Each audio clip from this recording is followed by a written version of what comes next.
일단 부산 반야선언원에서 이렇게 초대해서 고맙습니다. 그 단청에 이제 이렇게 단청이라는 말을 보면 이 붉을 단자죠. 붉을 청입니다.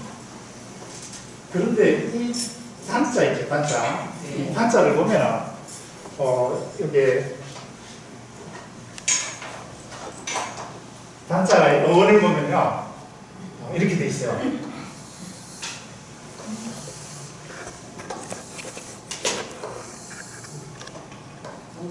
이게 단자의 어원이에요. 이 단자의 어원은 어디서 나왔냐니까 이렇게 우물 등자처럼 돼 있죠, 그죠? 우물이 옛날에 이렇게 생겼잖아요. 거기에다가 이런 점이 있죠. 저 우물점은 강산이에요, 강산. 중국에서 강산에서 붉음을 어디서 얻어왔냐 하니까 강산에 강물에서 얻어온 거예요. 그 강산에 서서 만들어서 강물을 암석있죠. 이게 진사라는 그런 안료들을 타온 거예요. 거기서 단자가 나온 거예요. 그래서 단자가 이렇게 생긴 거예요. 이렇게 생기죠. 그런데 청자를 잘 보십시오. 청자는 보면 풀을 청이잖아요. 풀을 청은 다시 보면 우리가 한자가 지금 이제 이렇게 돼 있잖아요, 청자가. 그런데 이거를 분석을 보면 요 위에 있죠, 이거는. 위에는 이게 이 생명의 생이에요. 생자예요. 생자에다가 그다음 요 밑에 이쪽 있죠. 이 단자가 들어가요. 저 단자가 여기 있잖아요. 보여요? 답이 이렇게 단자가 결합된 거예요. 이게 진짜 이상하죠. 생이라는 거는 우리가 생명이잖아요, 그죠? 이 생명이에요, 이 생명. 풀을 생기니까, 그죠? 푸르름의 근원에는 무슨 색이 있다는 거예요? 붉은색. 붉은 바탕이 있는 거예요. 지금 우리가 가을이잖아요, 그죠? 가을에 실록이 녹색이었잖아요, 그죠? 녹색이 점점점 가서 가을에 무슨 색으로 변해버렸어요? 붉은색. 붉은색 또는 노란색 이렇게 바뀌어버리잖아요, 그죠? 그 바탕으로 돌아간 거예요. 그러니까 이 색의 바탕은 이 붉은, 즉 이 생명의 모든 바탕에는 우리가 사람에도 피가 흘러요. 이 유가 있는 유가. 그 어떤 개념이 고도의 철학적인 개념이 들어가요. 이 단청으로 된 것이 우리나라 태극이죠, 그죠? 붉고 푸르른 빛이다. 붉고 푸르른 빛. 이거예요. 색상으로 따진다면 그렇다 이 말이죠. 그런데 이 단청의 개념은 어디서 왔냐 하니까 자연에서 빌렸어요. 인간의 모든 지혜라는 것은 인간 스스로 만들어내는 것이 물론 이성이 만들어내기도 하겠지만 그 본질에 가보면 결국은 자연에서 빌려오는 겁니다. 그 단청이라는 것도 우리가 가보면 그죠? 이 소나무 한 그루에서 한번 잘 보시면 소나무가 밑에 뭡니까? 큰 줄기가 있죠, 그죠? 이 큰 줄기에서 잎들이 나가잖아요. 근데 줄기는 무슨 색이죠? 대강 소나무가 적송이라고 하잖아요. 우리나라 붉은, 그죠? 그런데 잎은 뭐죠? 푸르죠. 붉고 푸르죠. 붉은 게 뭐라 했죠, 아까? 단. 푸른 것은? 청. 그럼 소나무 한 그루가 곧 뭐라 말이죠? 단청. 그렇습니다. 그게 바로 단청입니다. 단청이라는 그 근본 기준은 그러면 모든 생명은 무슨 색으로부터 올라온다고 그랬습니까? 붉은색으로 올라오는 거예요. 이 붉은색으로서 생명이 올라가요. 그래서 뭐가 핍니까? 청이 나오는 거예요. 여기 있죠? 붉음에서 생명이 나오는 거예요. 그게 단청의 청이에요. 그렇죠? 이 단청의 빛은 우리가 그래서 다 이 자연에서 보고 건축도 자연에서 나무 한 그루를 보고 건축을 해요. 왜냐하면 나무 한 그루를 잘 보십시오. 수백 년 동안 그 수탕 풍파가 있었던 거 맞아요? 비바람이? 근데 자기가 그 모습으로 서가 있잖아요. 나무 한 그루라는 거는 자연에 대해서 자기가 가장 안정적으로 최적화된 구조예요. 그래서 가장 위대한 건축이다. 나무 한 그루는 그냥 한 그루가 아니라 우리가 인간이 모든 지혜를 다 해도 그렇게 구조적으로, 역학적으로 안정적이고 아름다운 건축을 지을 수가 없어요. 우리는 아파트 몇 년 갑니까? 40년 갑니다. 채로 지어야 되죠. 근데 나무 한 그루는 1000년을 가요. 정말 위대한 건축입니다. 그렇죠? 거기에 가지고 있는 빛, 그거로 가지고 우리가 건축을 지은 게 이 대웅전 그런 건물이에요. 대웅전에 딱 가보면 우리가 범어사를 가보십시오. 대웅전을 보죠? 제 밑에 기둥들이 있죠. 그죠? 기둥은 붉은색을 칠해요. 그럼 이 지붕 밑을 받치는 그 역학을 뭐라 하냐면 공포라고 해요. 뭐라 한다고요? 공포. 근데 여러분들 굉장히 좋으신 분 같아요. 다른 데 강의하도 대답이 없는데 대답 잘하시는 분들이잖아요. 공포가 공포스러울지도 모르겠는데 그것은 이런 기둥 위에 말입니다. 기둥 위에 이렇게 올라가서 다시 이런 식으로 해가지고 이런 구조를 보셨죠? 올라가면 그죠? 이 구조를 우리가 뭐냐면 역학에서 공포라고 그래요. 이 공포는 이 힘을 분산시키는 거예요. 근데 의상적으로 굉장히 아름답죠. 근데 잘 보면 안으로도 이렇게 돼 있거든요. 안으로도. 자, 여러분 제가 그렸습니다. 이게 뭐로 보입니까 지금? 바로 한 그루 나무의 역학적인 것을 나무의 재를 빌려가지고 있는 거예요. 그럼 우리가 대웅전 법당이라든지 이런 것들을 보면 몇 칸이냐면 자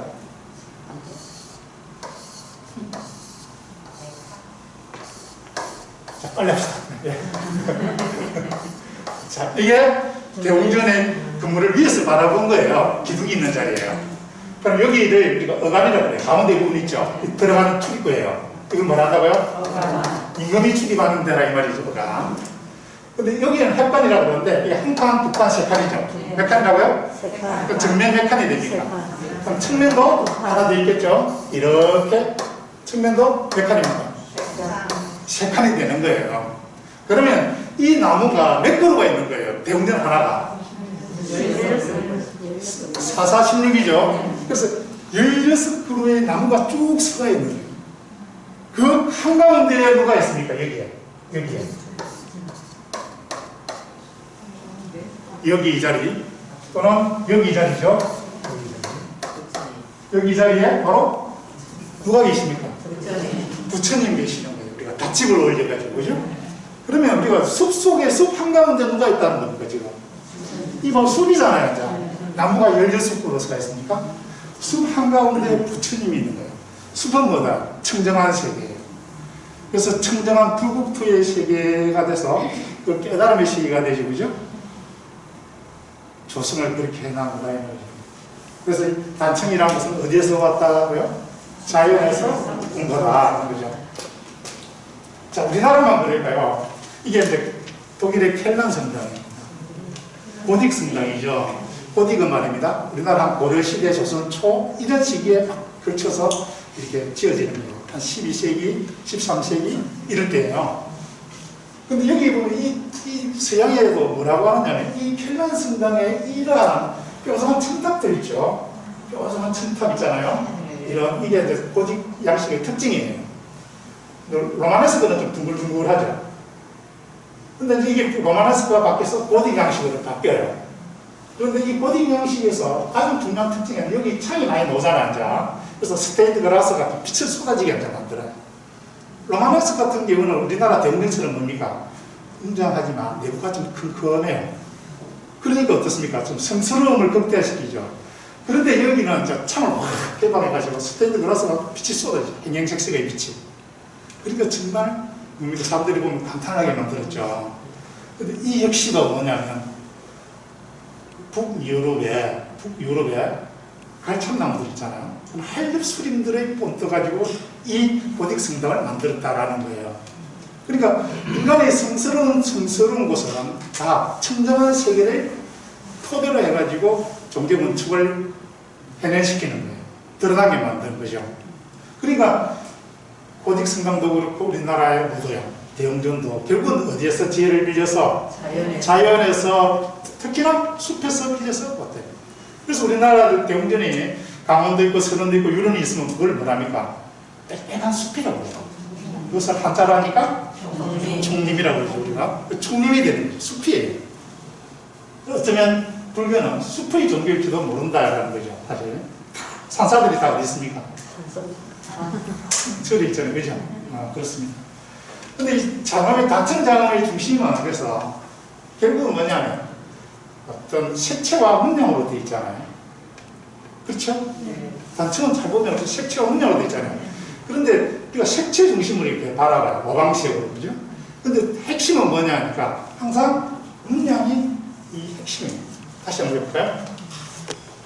자, 단층이라는 거를 제가 이제 한 20년 정도를 조사를 했어요. 하니까 이게 문법 구조가 있다는 걸 알았어요. 아, 이렇게 의문적으로만 문법이 있는 것이 아니라 단층도 문법이 있구나라는 걸 알았어요. 그 단층을 이렇게 문법적으로 해체를 해버리니까 뭐가 되느냐니까 이것은 색이라는 색의 오방색 있죠? 오방색에다가 이게 문양이라는 것을 알았어요. 아, 색이라는 거는 뭐냐면 이거는 단지 드러나는 현상일 뿐이에요. 이것이 본질이 아니에요. 색을 보는 것이 우리가 문양을 보는 것이 단층을 보는 게 아니에요. 본질은 뭐냐면 밑에 깔려있는 바탕에 있는 그 문양이에요. 이 문양이야말로 이 우리가 하는 단층의 본질이에요. 그래서 이 본질을 보고버리면 이 음숙한 것이 우리가 경이롭고 정말 놀라운 것을 발견하게 돼요. 오늘 제가 온 것은 바로 그거를 이렇게 같이 공유하고자 하는 겁니다. 근데 그 중에서도 능풀과 꽃이라는 이 구조에서 자, 지금 현재 여기 보면 꽃이 있죠? 구례가 천원사 극락보전에 있는 꽃이에요. 발음이, 그럼 지금 여기서 미나 하시는 분 계세요? 미나 하시는 분, 손한분, 미나. 아무도 안 하세요? 단층 하시는 분. 색채가 우리가 우울할 때는 이 색을 다뤄보면 우울함이 없어져요. 그래서 이런 제가 오늘 강의에는 색채 심리적으로도 굉장히 위로를 많이 받으실 거예요. 근데 여기 보면 이 극락전에 가보면 뭡니까? 이분은 부처님께 선물을 해야 천장에 있는 거예요. 천장에 하나 한 칸짜리 그거를 제가 크게 한 거죠. 선물 드리려고 한 거죠. 예. 이거 리본 끝났잖아요. 리본 묶고 부처님께 갖고 가려고 하는 거예요. 이 꽃이 이제 제일 중요한 소재죠. 꽃이 소재, 중요한 소재입니다. 그런데 아까 제가 단층의 핵심 소재는 뭐랬죠? 문양. 아니, 꽃과 문풀로 되어 있겠잖아요. 문법 구조는 그렇지만 소재로는 꽃하고 문풀로 되어 있는 거예요. 근데 꽃은 우리가 저렇게 그냥 단순하게 표현했는데 갑자기 이제 능풀이 이렇게 나와요. 능풀이 잘 보면 이렇게 웅털거리고 가면서 하다가 뭘 내요? 예. 싹이 나오죠, 싹이. 이렇게 가다가 싹이 나오잖아요.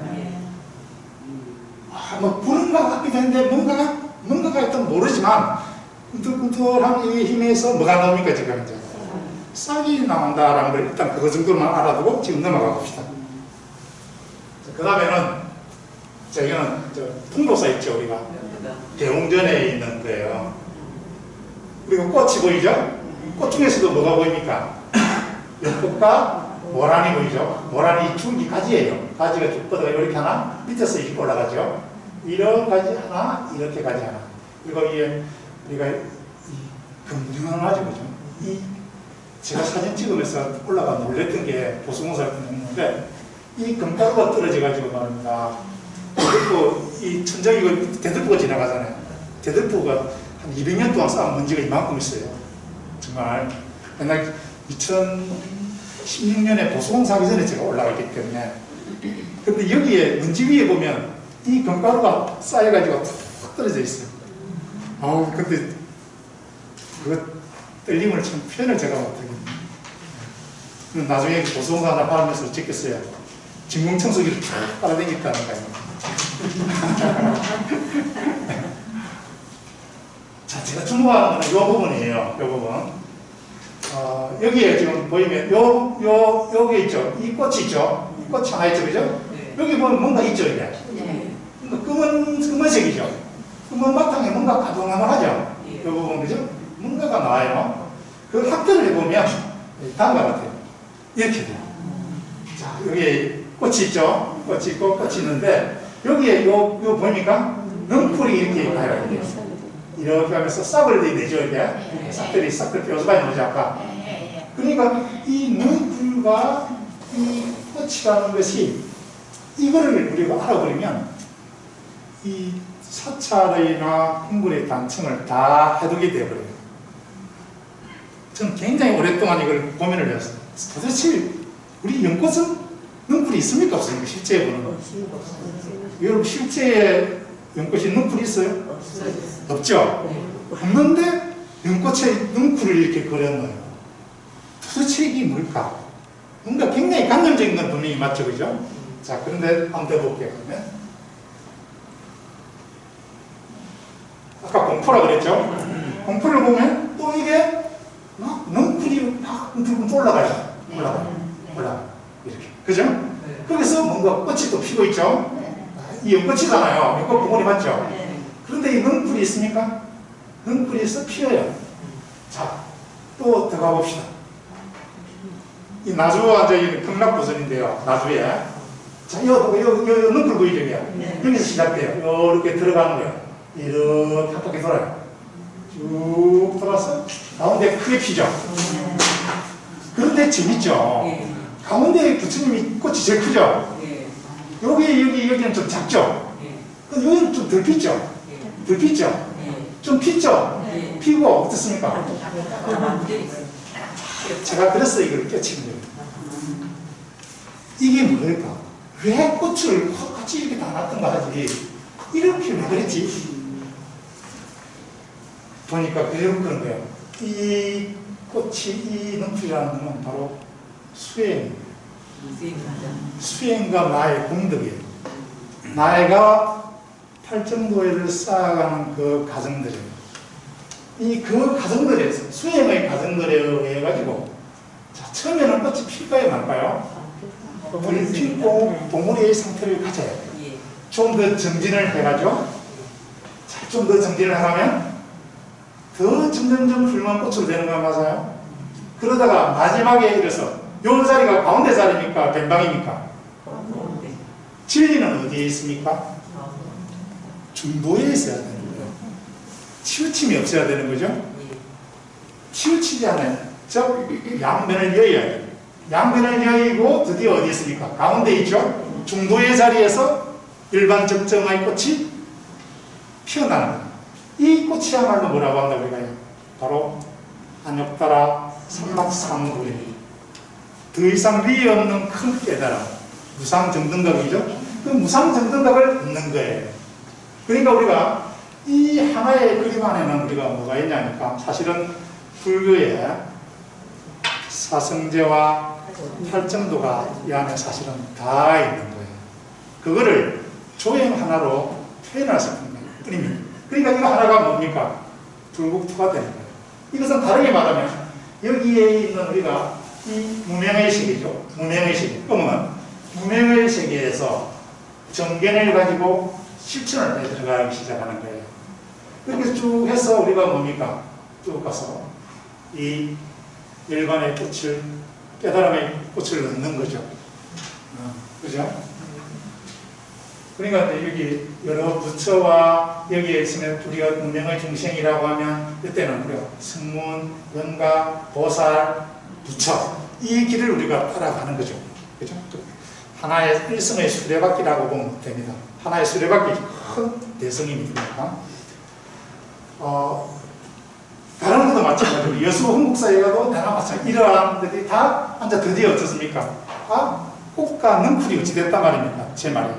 꽃과 능풀이 하나의 일체가 되어버린 거예요. 하나의 몸이 되어야 되죠. 근데 왜 그러냐? 왜 꽃만 없습니까? 꽃만 있는 것은 그냥 부처님의 그 세계만을 보여줄 뿐이지만 부처님도 사실은 어떻게 된 거예요? 귀수의 극동안의 뭐를 수행과 공덕의 장엄의 결과로서 부처가 되신 거잖아요. 그렇기 때문에 부처의 꽃에도 뭐가 있다? 능풀이 필연적으로 다른다라는 거예요.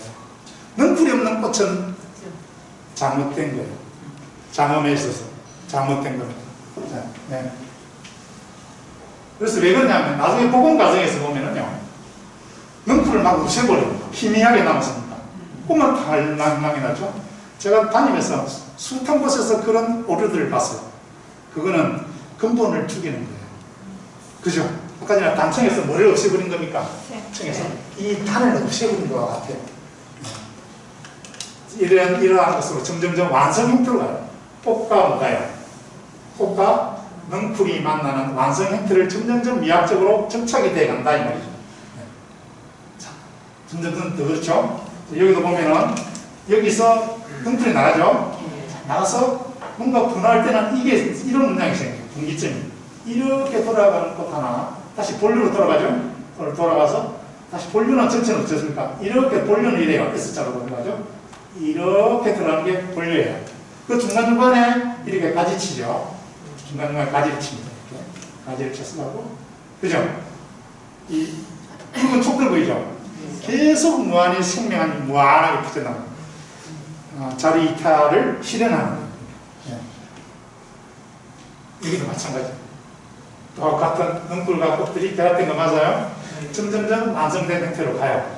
그러다가 완전한 구조를 안정된 모양으로 정착이 되어버리죠. 이러한 꽃들을 우리가 뭐라고 하느냐니까 이제는 이제 꽃입니까? 꽃이 아닙니까?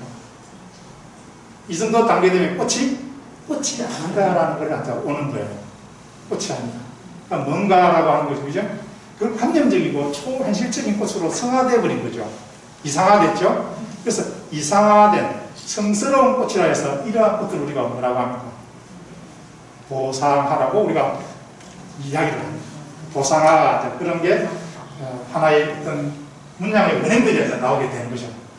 그런데 이 넝쿨은 왜 사롭지가 않아요? 여러분 잘 봐봐요. 이 넝쿨이 우리가 아는 넝쿨이에요?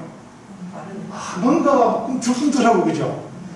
뭔가 어떻습니까? 스물스물하죠. 그렇죠? 온갖 에너지로 가득 찬, 뭔가 에너지로 가득 차죠. 거기서부터 꽃들이 막 피잖아요, 지금 이제. 그죠? 그렇죠? 이제 거기만 그런 것이 아니라 또 볼까요? 이거는, 영덕에, 오어사란가? 장묵사라는 대웅전에 있는 반자예요. 청정반자. 거기는 거기 보십시오. 이게 아인데, 아바라카 혹시 안밤 라만캄 알아요? 그 오린종자인데 거기에서 오린종자 중에서도 그 덮신종자가 우리가 안밤 라만캄이에요. 그런데 그거를 미음자들 다 떼버리는 아바라카 떼버리면 그것을 우리가 보신진흥이에요. 삼신진흥 중에서 덮신진흥, 보신진흥, 하신진흥이 있는데 여기는 아바라카 이렇게 되어 있습니다. 제가 이거를 쉽게 말하지만 제가 이거 해석하기 위해서는 무진장 고생했겠죠. 그죠?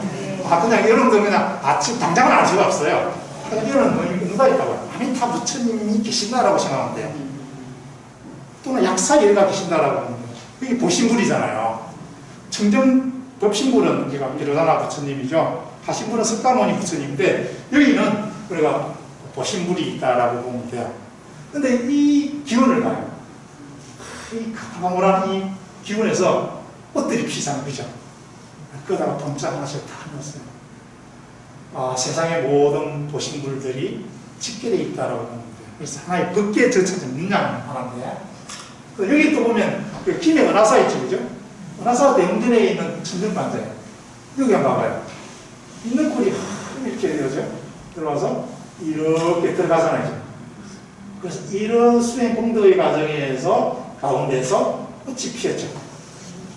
그런 과정들을 이제 보였습니다. 여러분들 가서 김해 은하사가 대웅전에 와서 한번 봐봐요. 이거 안 보여요. 어둡고 높고 이래가지고 그만큼 여러분 편리하게 이렇게 보게 제가 꾹 사진으로 담아가지고 그죠? 보여주는 거예요. 근데 이거 하나만 보더라도 여러분 오늘 좋은 일이 있을 거예요. 근데 전국 각지에 있는 아주 온갖 정성을 담고 여러분 오늘 다 오신다라고 보면 되겠죠. 그러니까 오늘 마음이 이렇게 정화되는 바가 굉장히 클 거예요. 자, 뭐 아까 넝쿨 있죠? 네. 넝쿨이 꿈틀꿈틀 움직였잖아요. 지금 이거 여러분은 뭐로 보입니까? 이거 봉황이에요. 이 불이 보이잖아요. 봉황이잖아요. 여러분이 아는 봉황과 지금 봉황은 어떻게 같습니까? 다릅니까? 다르죠? 네. 이 봉황은 에너지예요. 인간 에너지. 불 안 켜셔도 괜찮습니다. 뭐라고요?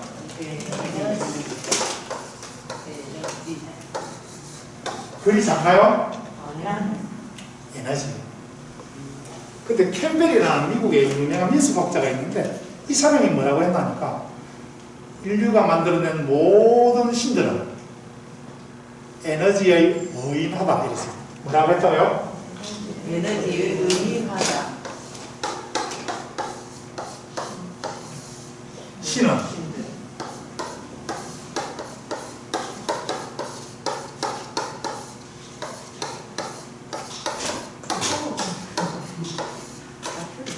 이렇게 말합니다.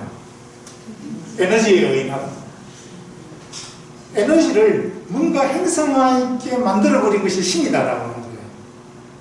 그러면 우리가 지금 이 우주에 우리에게 가득 차 있는 에너지 중에서 바람도 있고 물 에너지도 있죠, 그죠? 그렇잖아요. 지금 현재 우리가 에너지 전쟁의 시대를 살고 있잖아요. 지금 현재 석유화학 이런 데서 뭐로 바뀌고 있습니까? 전기 에너지로 바뀌고 있죠. 수소 에너지로 바뀌고 있습니다. 그래서 우리가 내연기관을 이용하던 디젤이라든지 이런 걸 이용하던 차에서 이제 뭐로 바뀌고 있습니까? 전기자동차를 이용하고 수소자동차가 지금 나오려고 하죠. 지금 그런 격변의 시대를 살아가고 있습니다. 근데 앞으로 시대는 지금처럼 눈에 선명하게 보이는 시대는 드물어요. 앞으로 향후 시대는 무슨 시대라? 전기자동차가 온 지구를 지배할 거다라는 건 눈에 뻔히 보이잖아요. 그죠? 근데 그런 에너지, 하여튼 에너지가 어떤 움직이는 동력의 힘이에요. 그거를 형성했다. 동화는 뭐냐? 이 동화는 바로 바람의 에너지. 이건 날개짓 하잖아요. 바람이 붕 있죠, 붕. 동항.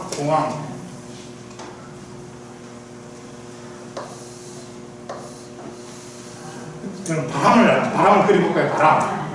바람은 보입니까? 안 보입니까? 안 보입니까? 그게 굉장히 힘들어요. 그래서 중국에서 한자를 만들 때 바람풍이죠. 풍은 뭐냐면 돛담배 있죠. 돛담배가 바람을 한껏 받았죠. 이 돛담배 이 다시에가 바람을 한껏 받았죠. 아, 그렇습니다. 이게 우리 풍자잖아요. 맞죠? 그런데 봉황할 때 풍도 뭐냐면 봉황할 때 풍도 역시 돛담배로 놓아죠. 그죠? 근데 새잖아요. 새처럼 만들었죠?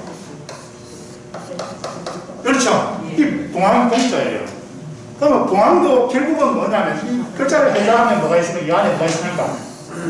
바람이. 봉황은 뭐냐면 바로 바람의 에너지예요. 그로부터 자, 연한테 뭐로 보입니까? 용이죠. 자, 이제 용입니다. 용은 그러면 뭐의 에너지냐라는 거죠. 용은 말입니다.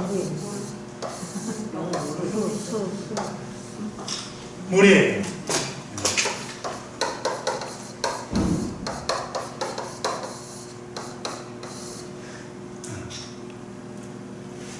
용은 우리가 밀을 하죠. 바로 물을 우리가 어머니 물의 옛말이 밀을. 그럼 곧 물이에요. 그러니까 그 에너지들을 이렇게 표현합니다. 이 능불처럼. 나중에 이것들이 다 머리가 생략되면 능불로. 그로부터 누가 나오냐니까 이런 식민들이 나온다. 식민의 기운이 나옵니다. 근데 당문신화에도 여러분 잘 보십시오. 당문신화에도 보면 항문이 내려올 때, 신당수에 내려올 때 뭐를 데리고 옵니까?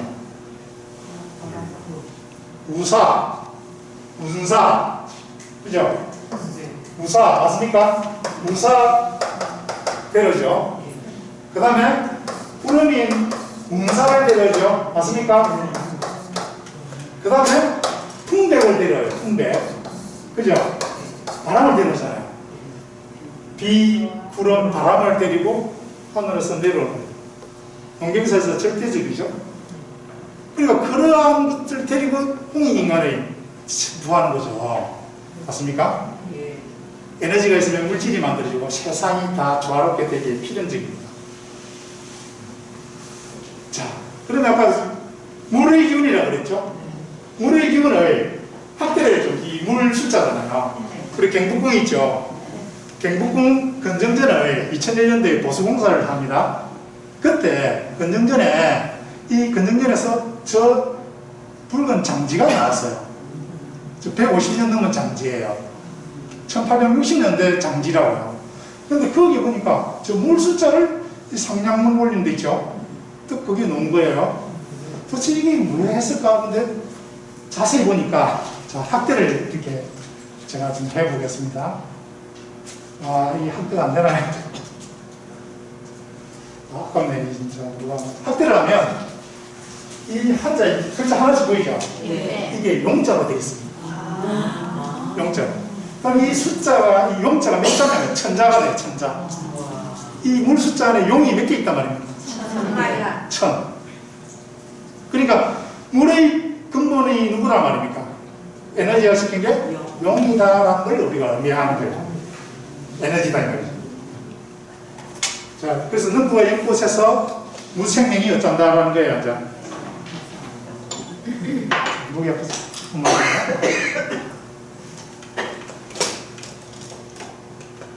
여러분, 그리고 제 잘생긴 얼굴도 보고 싶죠? 한번 보십시오.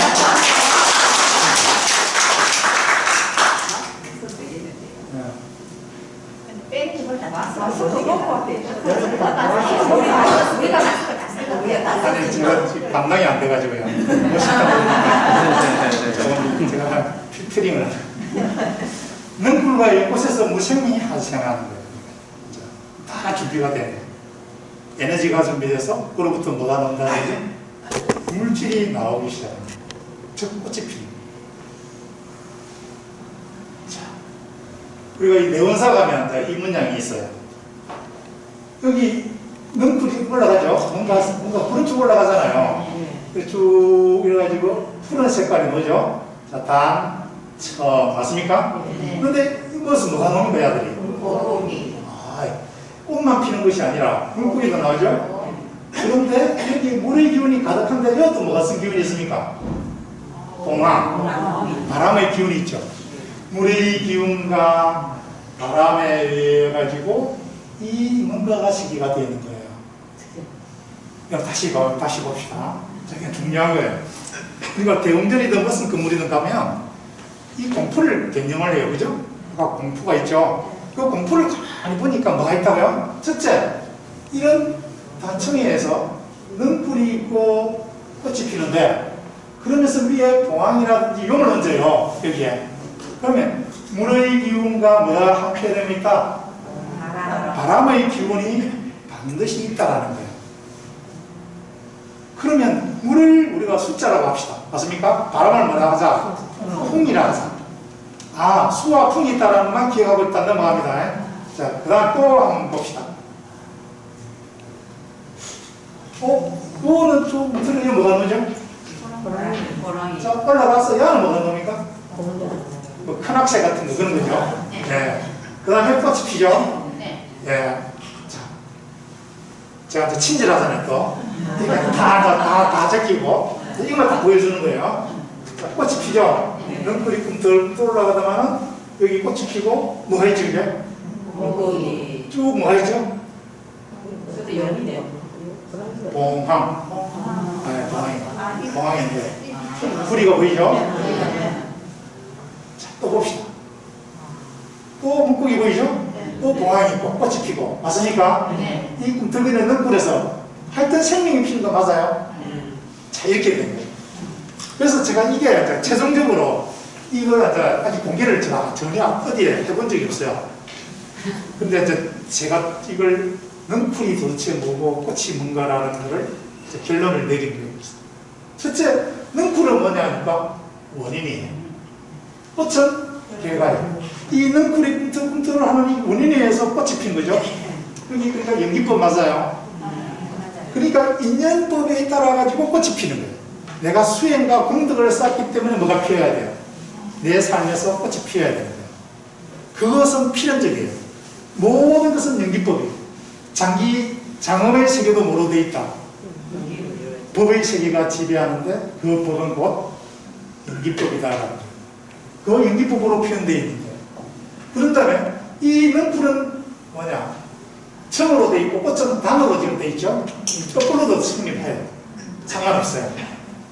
근데 또 능풀은 뭐냐니까 에너지로서 꿈틀꿈틀대는 거니까 이게 보이는 거예요? 안 보이는 거예요? 안 보이는 건데 단지 행사만 했을 뿐이죠. 예. 의나 아까 한다 했죠? 그러니까 그건 사실은 무예요. 무에서 뭐가 피는 거예요? 유가 나오는 거예요. 안 보이는 공덕은 내가 쌓았는데 이게 무수상이죠. 그죠? 무수상의 공덕이에요. 이게 눈에 보입니까? 내가 사랑받도 없고 내가 뭔가를 자비를 베풀어도 없죠. 그런데 누가 합니까? 저장이 되죠. 내 업으로 저장이 저 밑바닥에 있는 의식의 밑바닥에 있는 말라야시까지 가죠. 아레야시까지 가죠. 그게 저장이 딱 되는 거죠. 그것에서 나중에 어찌 됩니까? 꽃이 피는 거죠. 그거예요. 안 보이지만 있다는 안 보이지만. 근데 또 하나는 이 능풀은 에너지죠. 이 꽃은 물질이에요. 에너지가 물질이 됩니다. 방금 우리가 한쪽은 뭐 있죠? 능풀은? 능풀. 맞습니까? 능풀에서 뭐가 결합해서 꽃이 됐겠죠? 이 능풀은 우리가 보이는 힘입니까? 안 보이는 힘입니까? 안 보이는 힘이죠. 에너지. 꽃은 뭐죠? 뭔가 에너지의 힘에 의해서 눈에 보이지 않는데 가물가물한 뭔가 힘에 의해서 뭔가 말할 수 없지만 그로부터 뭐가 나왔습니까? 물질이 나오죠. 맞습니까? 네. 물질이 나와요. 물질은 우리가 메타, M이라고 하죠. M. 메타. 맞습니까? 이 M, 물질입니다. 이상하죠? 눈에 보이지 않는데 여러분 잘 보여요? 그러면 화요일쯤에 비가 오나요? 눈이 오나요? 그렇죠? 하늘에 지금 뭐가 있습니까? 지금 현재 하늘에 없죠? 근데 비가 어디서 옵니까? 하늘에서 오잖아요. 비가 여러분 눈에 보였어요? 그런데 하늘에 뭔가 보이지 않는데 뭔가 기운이 있는 분이 있어요. 뭔가 기운을 있잖아요. 분명히. 그 기운들이 뭔가 인연에 의해서 만나죠. 지가 인연 따라서 지가 만나서 뭐 기후라든지 이런 게 만나잖아요. 만나가 얘가 뭐로 바뀌어버립니까? 비로 돼버리잖아요. 맞아요? 그러면 보이지 않는 것이 분명히 에너지가 보이지 않는 에너지가 물질이 된 거 맞아요. 물이라는 피라는 에너지로 됐잖아요. 그렇죠? 변화되는 건 맞습니까? 네. 사람의 공덕도 변화되는 건 맞을까요? 네. 필연적입니다. 모든 것은 필연입니다. 선업은 선한 꽃을 피게 말합니다. 악업은 악의 꽃으로 피게 말합니다. 명심하셔야 우리가 모두가 명심해야 될 부분입니다. 근데 이것은 뭐냐면 그래서 서양의 철학에서 뭐라고 하느냐면 에너지는 이 있죠.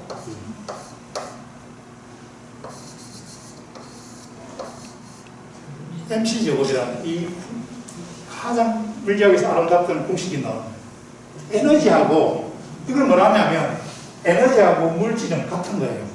에너지 질량 등가물의 법칙이라고 해요. 같은 거예요. 에너지가 진앙이 되거든요.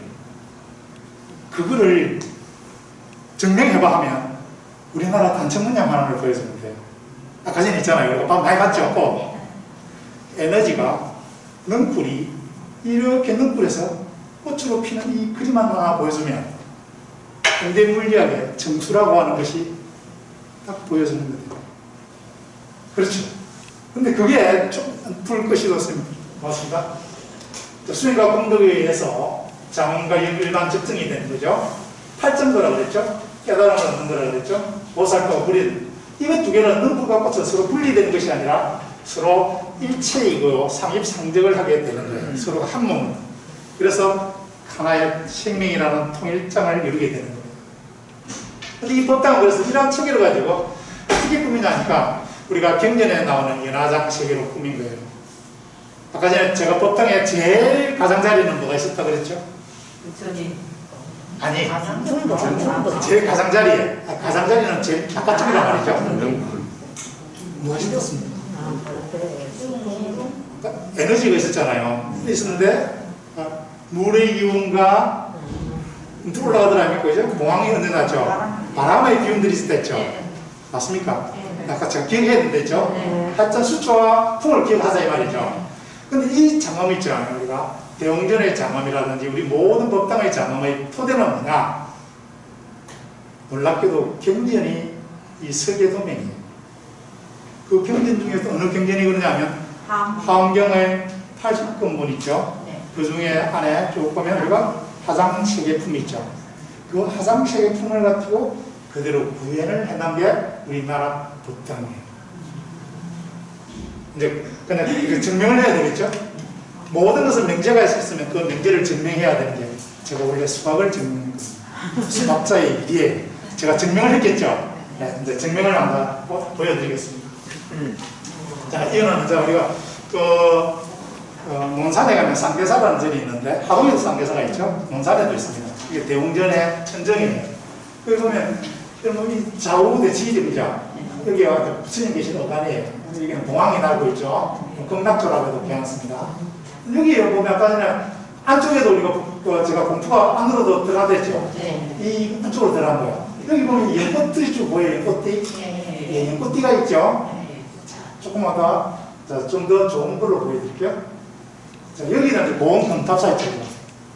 우리가 우주선 쏘는 데 있잖아요. 보험. 나로도 있잖아요. 나로도 쏘는데. 여기도 보면 보면 삥 뚫려 있죠. 이렇게. 요 연꽃 보입니까? 네. 여기 연꽃이죠. 삥 뚫려 뭐가 있다? 연꽃이 있는 거예요. 자, 이거는 또 대형사예요. 해남 대형사. 이것도 바깥에 보면 이 연꽃 보여요? 네. 이렇게 연꽃이 다 둘러가야 돼요. 자, 이 연꽃 보이잖아요? 이렇게. 자, 안 보이는데 네 하지 말고요. 자, 이거는 공도 검타산 요 연꽃 보입니까? 네. 이 부분을 제가 확대를 해보겠습니다. 이 부분.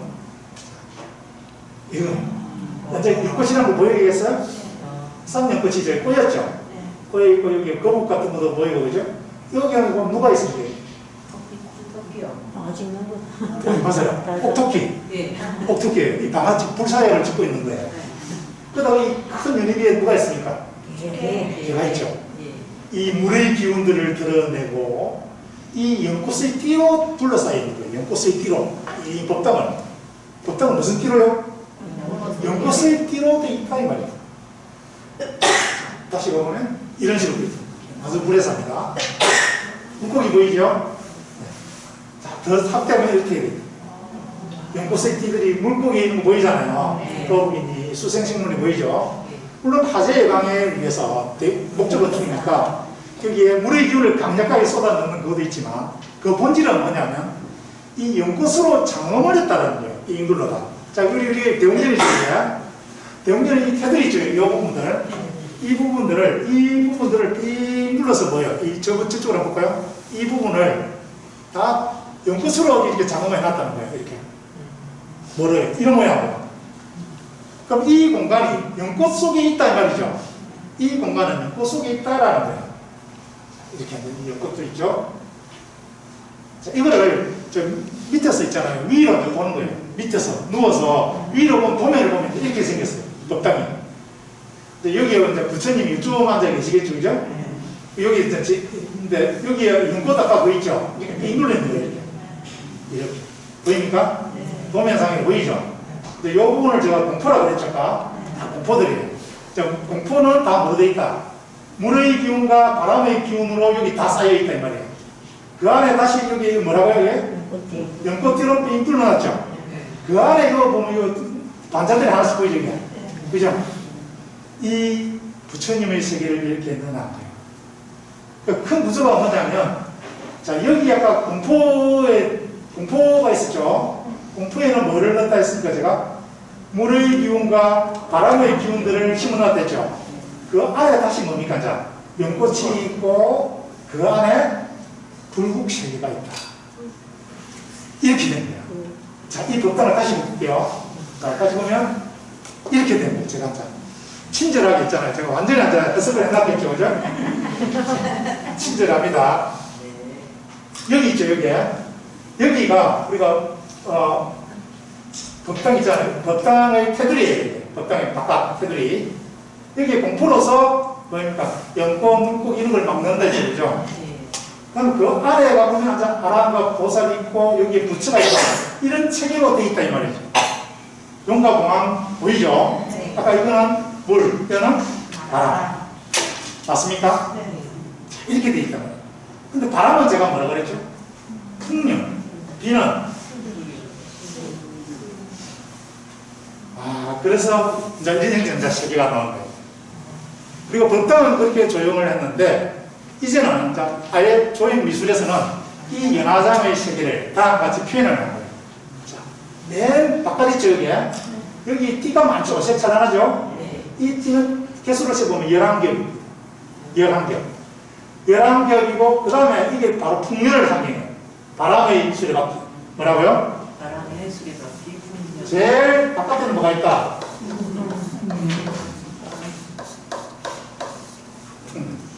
바람의 수레바퀴. 그렇죠? 아까 제가 바람과 물을 잘 기억해냈죠?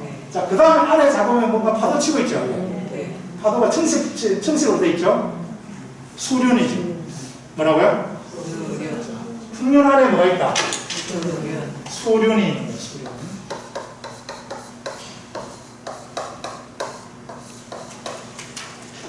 예, 그건 바퀴예요, 바퀴. 물의 바퀴, 바람의 바퀴죠. 그 다음에 수륜 안에는 여기는 뭐가 보입니까? 이제 이런 보이죠. 여기 붉은 연꽃이 보이죠. 커다란 연꽃 맞아요? 그렇잖아요. 뭡니까 이걸? 경전에 보면 우리가 이걸 뭐라냐면 심양당이라고 되어 있습니다. 심상. 제가 발음은 좀 안 좋아요. 사람은 멋진데 발음은 안 좋아. 심양당이죠. 이 바로 심양당이 곧 연꽃을 말하는 거예요. 커다란 연꽃이 있다. 대연화가 있다. 이렇게 되는 거죠. 그 안에 뭐가 있나니까 금강윤산이 있다라고 되어 있습니다. 지금 아니나 다를까 여기 보면 뭔가 오색의 바위들도 있고 산도 있죠. 맞아요? 이렇게 이걸 말한다고요? 금강윤산.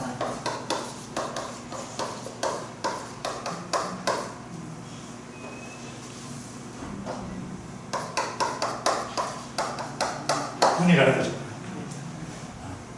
그 안에 뭐가 있습니까? 드디어 부처의 세계가 있죠. 동글동글한 게 있죠. 부처의 세계가 있습니다. 부처의 세계를 잘 보면 제일 큰 원이 하나 있는 거죠. 제일 큰 원 안에는 비로자나 부처님과 공수보인이 있어요. 다섯 아나도 있고요. 이렇게 비로자나불이 있고 그 다음에 중간 크기로 다시 이걸로 가죠. 이거는 10개예요. 지금 세어보십시오. 몇 개라고요? 한 개의 큰 원, 그 다음 바깥으로 10개의 중간 원, 바깥에 작은 원이 100개 있어요. 몇 개 있냐니까 이 안에 그 다음에는 몇 개 있다고요? 111개의 세계 종이라고.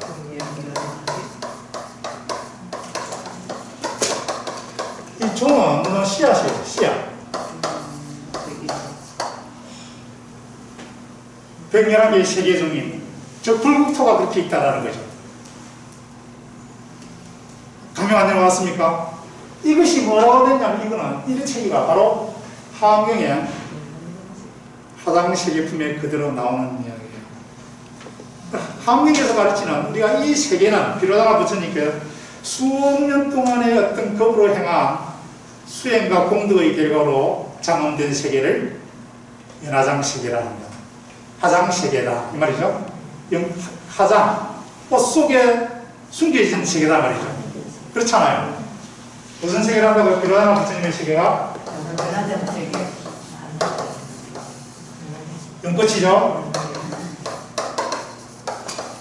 연꽃입니다. 연화. 그러면 이제 그 안에 어떻게 돼야 됩니까? 숨겨야 되죠. 숨겨야 저장됐다. 연꽃 속에 저장된 세계. 그죠? 연화장 세계죠. 지금 보니까 우리가 뭐로 되어 있습니까? 이 커다란 연꽃 속에, 이 연꽃 속에 이 세계가 있는 건 맞아요. 그럼 다시 아까 돌아가 볼게요. 자, 이 아까 전에 연꽃의 띠들이 있었죠. 이 연꽃의 띠들 안에 이런 세계들 있잖아요. 그죠? 도면을 봅시다. 여기 있잖아요. 이 연꽃의 띠 있죠? 띠 안에 이 세계가 있었잖아요.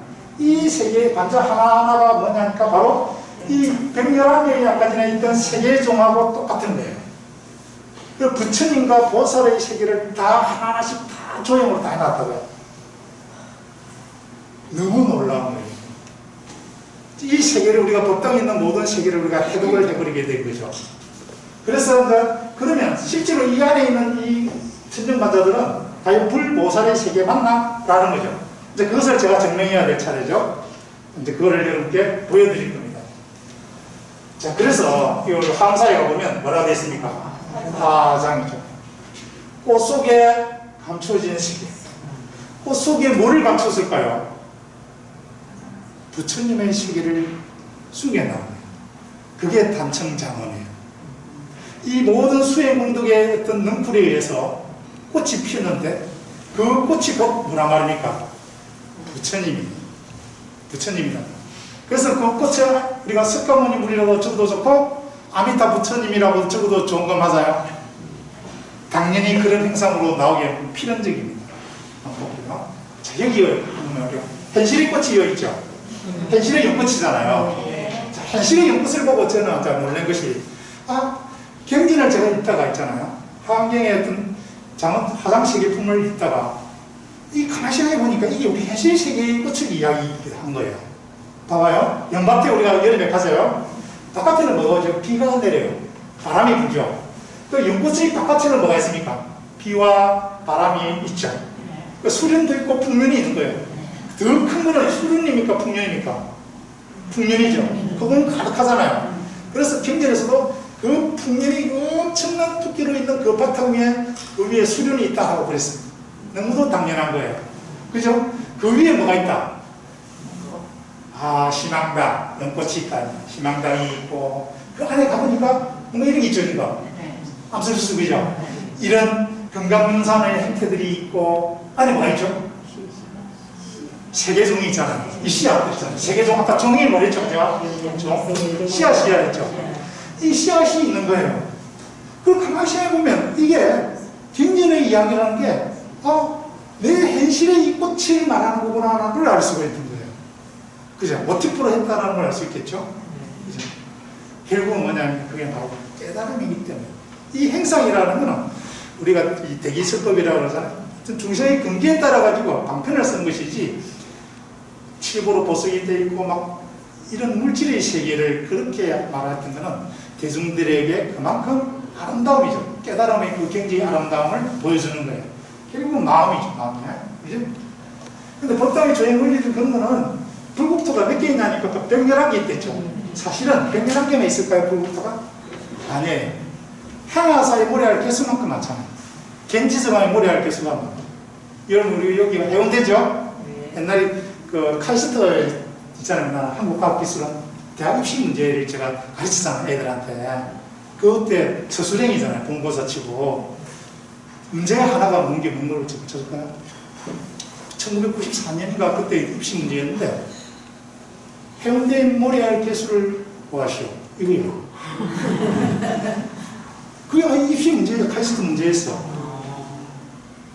그런데 말입니다. 해운대 모래알 개수를 그 문제 간단하죠? 근데 그 지휘관 논문으로 사실 발표된 거예요. 해운대 모래알 개수를 계산하면 몇 개냐면 제가 결과론적으로 말해드릴게요. 자, 이렇게 됩니다. 여러분들 읽기도 힘들기 때문에 읽기도 힘들고 이 쓰고요. 이 쓰고 동그라미를 몇 개 써야 되느냐면 20개를 써야 돼요. 20개.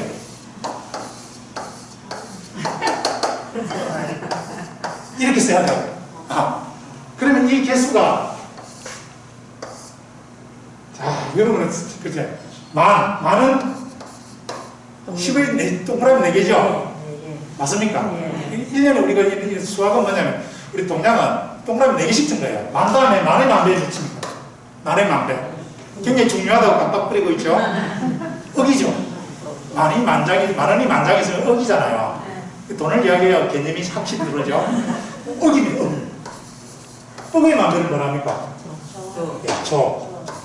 그러면 이거는 4개고 8개고 12개죠. 조 다음에 경이죠. 경이 동그라미 몇 개가 있습니까? 경 다음에 해. 해는 20개. 쭉 가서 하나사이 차나사. 겐지스가 모래하게 수. 네? 이건 52개 있어. 52개. 일 쓰고 쭉 가서 불가사이는 불가사이. 부처님이 말씀하신 불가사이. 불가사이는 56개 있어요. 그 쭉 가서 다시 무량대수가 있어요. 무량대수는 64개 있어요. 이런 식으로 발전을 해간다고요. 그런데 이건 너무나 큰 수다 이 말입니다. 몇 초만 해도 우리 우리나라 예산이 돼버리잖아요. 근데 이 몇 개 있냐니까 이게 200회가 있어요. 이 해 있잖아요. 해. 해운대 모래알 개수가 몇 개 있냐니까 200회의 개수만큼 있는 거예요. 해. 무슨 말 믿죠? 그만큼 있다라는 것이 논문적으로 한다고요. 그래서 수학을 계산할 수 있습니다. 한 문제가 개수를 구한 다음에 가로, 세로, 높이를 맞춤 길이가 된다 이래가 하면 계산 추정할 수 있겠죠. 그게 이제 수학 문제였단 말이에요. 근데 하나 사이 모래알 개수만큼이나 불국토가 많다 이 말이에요. 근데 그걸 어떻게 다 표현해요?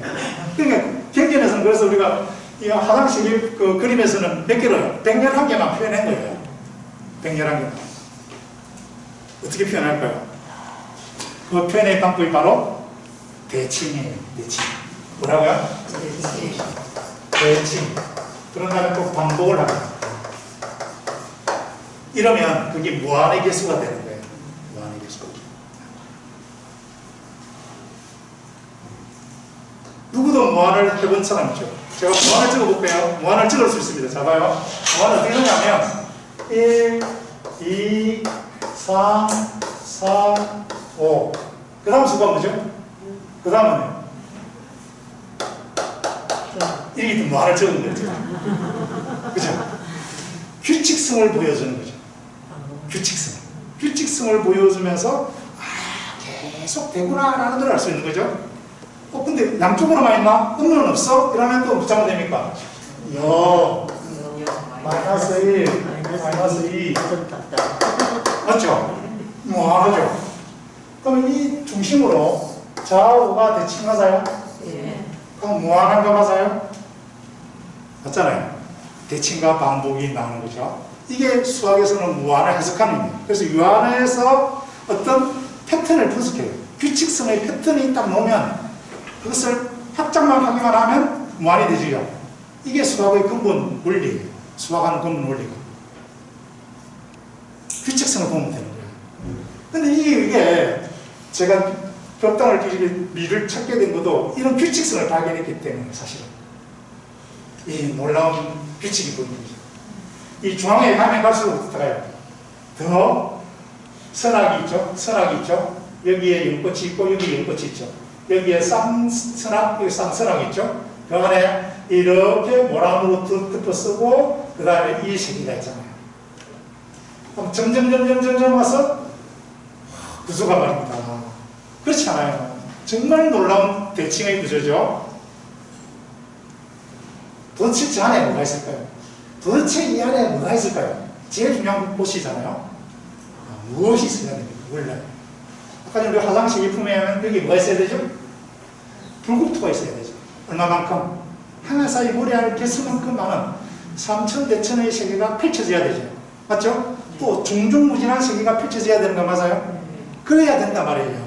그거를 조형적으로 이렇게 대칭을 해가지고 표현해요. 이 띠를 중심으로 좌우가 포개져요. 칼코마니처럼 포개진다. 아까 제가 무한의 원리라고 했죠.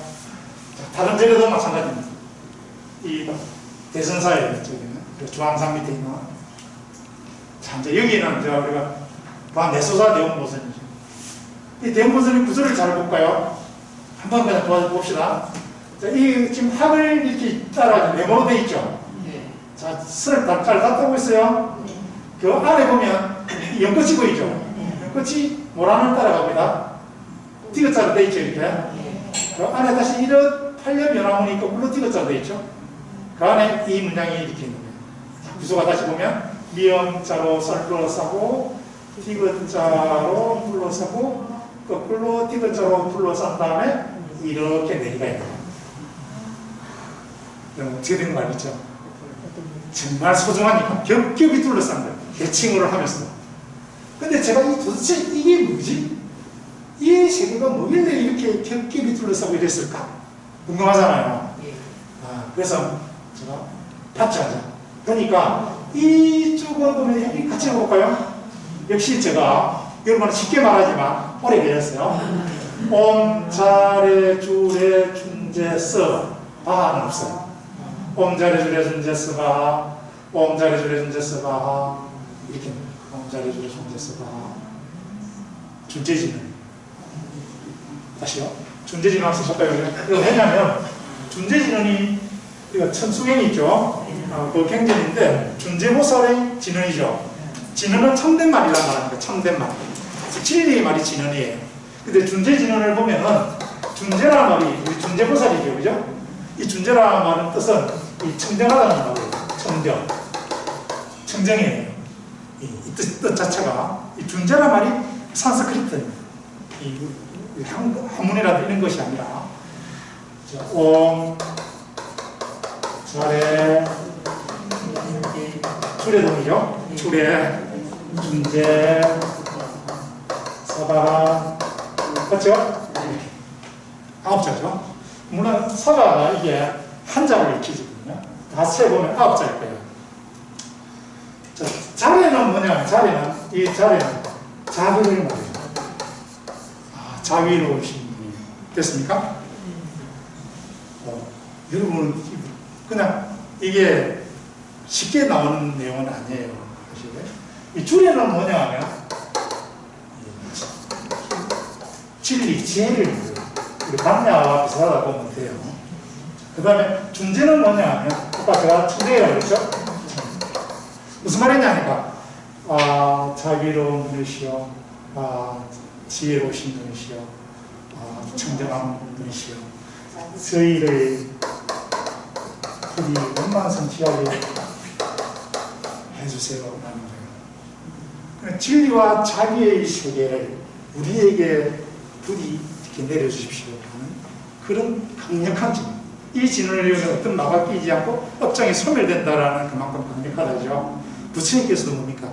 이건 아무나 하는 것이 아니기 때문에 내밀하게 이렇게 전달했다라는 그 진언이에요. 그런데 이 진언이 여기에 있는 거예요. 그 다음에 또 두 자리 쪽에 옴, 람. 람자 잘라요. 뭐라고요? 옴남은 정법대 진언이죠. 그 말 그대로 청정한 거예요. 청정한 것이 마음이 있기 때문에 부처가잖아요. 그렇잖아요. 마음이 청정해진 그 상태가 부처죠. 그래서 가장 가운데 누가 있습니까? 마음이 마음이. 벤사에 가면 팔만대장경이 있죠. 팔만대장경을 성철 스님이 그랬었어요.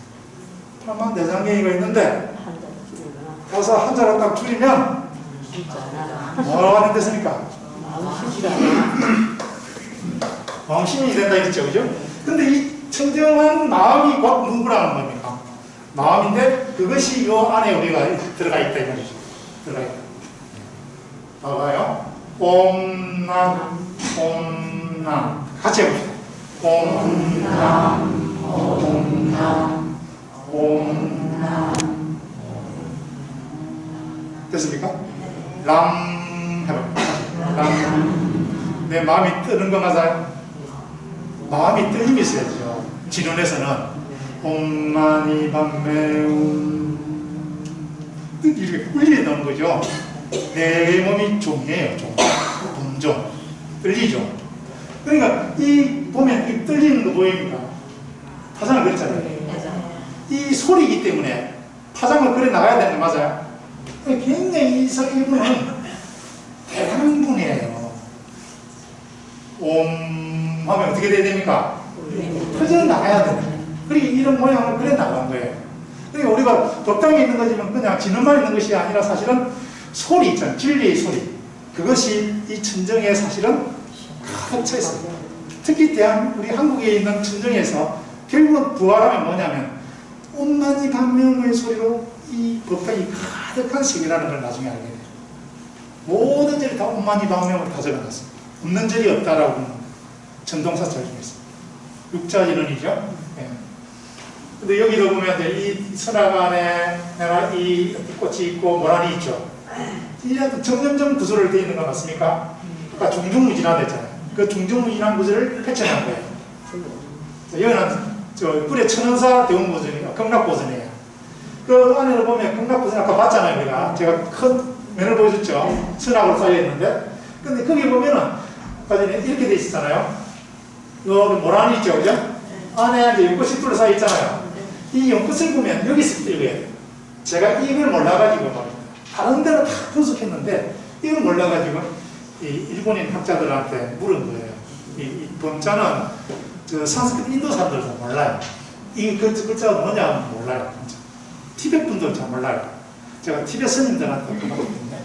근데 결국은 이제 이걸 알아냈는데 일본인 학자가 답변이 온 거예요. 한 달 물은 만에 메일로 제가 보내가지고요. 근데 우리가 동아시아 범자 연구회라고 했어요, 이번에. 근데 놀랍게도 이걸 어디서부터 읽어야 될지 몰랐잖아요, 제가. 아, 여기서부터 읽어요. 여기서부터 밤. 이거 남이 잠깐 남자 제가 잘 말했잖아요. 옴남. 그죠? 이거 두 개 있죠? 이게 옴남, 이거 보이죠? 그러니까 암밤, 남함캄. 다락, 흐리, 밤, 옴남. 어떻게 읽게요? 이렇게. 세상에 누가 이렇게 읽을 줄 누가 알았겠어요? 네? 나선행으로 돌아가더라, 이거. 아까 이 안방라마캄은 오륜종자라 그랬죠, 제가. 법신진언이기도 하다, 그랬죠. 안방라마캄. 그 다음에 쿵다락, 흐리, 합방. 이거는 진심종. 그 다음에 이게 옴남은 정법계진언. 이렇게. 다 하나하나가 다 동서남북에 있는 부처님을 다 상징해요. 자, 볼까요? 그거를 친절한 제가 알기는 않겠죠. 진원집을 제가 찾아가지고 일일이 대조를 하는 거예요. 자, 봐봐요. 옴남 보이니까? 네. 먼저 번호가 있고 한자가 있고 한글 있어요. 구조가. 무슨 진원이 됐습니까? 정법계 진원 돼 있죠? 옴남. 아까 옴남이랬죠? 발음하는 것도 봐요. 암자에 미음자 붙이면 옴이 돼요. 옴남. 발음하는 발성 성기어예요. 됐습니까? 옴마니밤매 되어있죠? 옴마니와 육자 대명함 진언. 옴마니밤매 훔자잖아요. 소자죠. 소자에 미음자 붙여놨죠? 네. 이걸 훔으로 읽어요. 재밌죠? 제가 한글 음도 이렇게 제가 찾아보고는 깜짝 놀랐는데 언젠가 한글 학회에서 한번 제가 초청만 해주면 제가 가서 우리나라가 놀랄만한 사실도 제가 발표할 수 있는데 초청을 안 해주네요. 자, 그런데 이게 그 다음에는 아까 이 치우지 불모 침 대준재진언 돼 있으니까 준재 다란이 돼 있죠. 아까 준재진언이 됐잖아요. 다란이가 곧 진언이에요. 그 보면 옴, 자레, 주레, 준재, 사바하 맞아요? 불임 돼 있죠. 불임도 한자죠. 사바가 한자죠. 한자로 돼 있어요.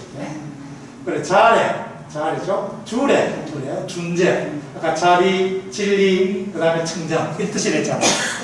그 다음에 오륜종자가 있죠.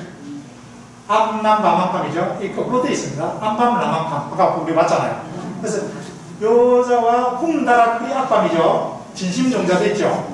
훔자 해놓고 동쪽이다 아촉불이라 되어 있죠. 아촉불. 다락은 이 다락이죠. 남쪽이고 보생불이죠. 흐리는 흐리. 따라같이 흐리. 날씨가 흐리다 할 때 그 흐리입니다. 흐리. 아미타 부처님자예요. 여러분들이 이제 우리가 잘 알아야 될 부처님 있죠? 흐리자가 어떻게 생겼다? 이렇게 생겼어요. 잘 봐요. 흐리자. 보입니까?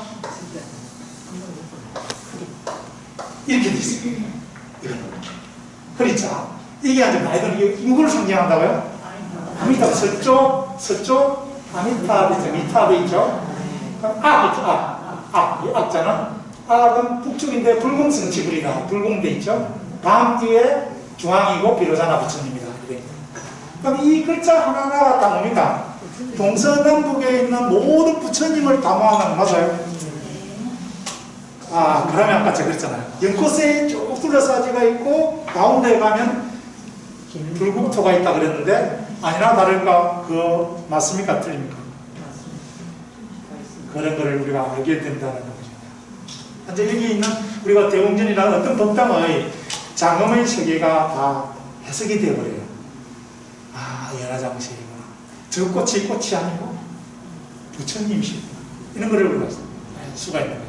정말 성스러운 세계가 아주 판타지하고 정말로 엄청난 경이로운 세계를 이 천정에다가 우리가 구현을 하는 거예요. 그런데 우리가 가서 그냥 인사 쭉 하고 그냥 합장하고 놓아버리잖아요. 한 번도 이 세계가 어떤 세계라는 것을 여러분들이 관심을 두지 사실 않아요. 그거는 마치 시스터나 성당에 가가지고 천정에 미켈란젤로의 천지창조라는 그림을 그려놨는데 아무도 그 그림을 안 보고 그냥 성당에 가서 의자고 문어나는 것 똑같아요. 근데 미켈란젤로의 성당보다도 더 성스러운 것이 우리나라 용전 법당에 연대에 있습니다. 시계가 맞춰야 되나요? 예. 제가 준비한 내용이 있잖아요. 반도 아직 못했어요. 근데 그거는 한 극히 한 부분의 반이고요. 전체를 다 이야기 들으려면 뭐랄까요? 시리즈라도 생각한다 해주세요. 네? 시리즈라도 생각한다. 조금만 더 제가 마무리할게요. 한 3분 정도만요. 마무리할게요. 네. 아까 이 구조를 보면 이렇게 된 거예요. 제가 친절하다 했잖아요. 네. 여러분들 알아보실게. 밤밤 라마캄 훔다라크리 앞밤 옴남 이렇게 있다. 이런 구조로 되게 되시잖아요. 이 구조는 뭐냐 하니까 세상에나 어상스님의 화엄일성 법계도와 같은 구조로 되어 있는 거예요. 화엄일성 법계도가 제일 처음에 뭐 시작하죠? 법자부터 시작하죠. 법성 원형이 있습니다. 그죠? 법성은 원형에서 이 상이 두 개가 아니라 쭉 해서 쭉 일주일째 다져있던 가죠. 쭉 해서 마지막 돌아와서 이렇게 불의 부동명 위 불 불에서 끝나죠. 뭐에서 시작해서 법에서 시작해서 불에서 끝나죠. 여기 뭐가 있죠? 불법선 삼보가 이 가운데 나가는 거죠. 그죠? 나중에 상선님이 법기독이라는 그 책에서 뭐라고 하느냐면 왜 스님이 이렇게 돌립니까? 이랬더만은 54군데 돌아가요. 이렇게 54군데 가기 전에 다 그죠? 200열자죠, 그죠? 200열자.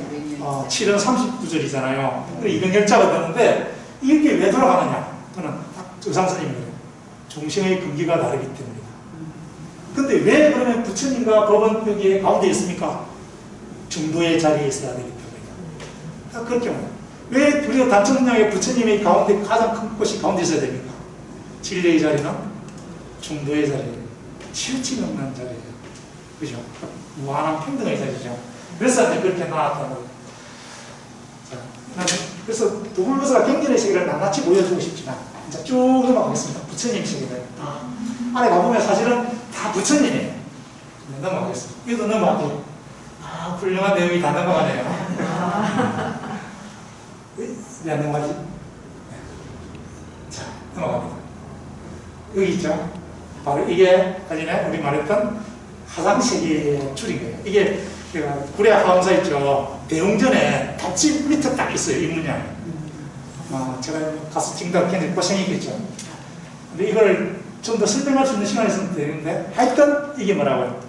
아까 전에 연화장 세계도 화장 차례도와 똑같아요. 이게. 놀라워요. 부처님의 손에 미륵 부처님 어디 가면요 금산사 있죠? 미륵전 용화전에 가면 자시전이라고 그러죠. 하면 이 부처님께서 손에 들고 계신 게 뭐 있습니까? 보수를 들고 계시죠.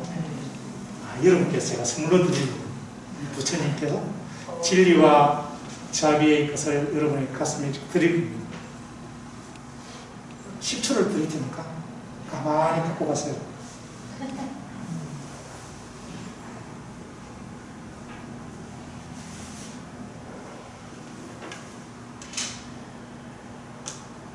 저마다가 다 고통이 있고, 그죠? 저마다가 분내가 있고, 저마다 여기는 다 고가 있습니다. 그러니까 이 부처님의 자비 강명이 충만해서 그런 것들이 소멸되어지고 청정한 마음을 갖기를 바라면서 강의를 마치겠습니다.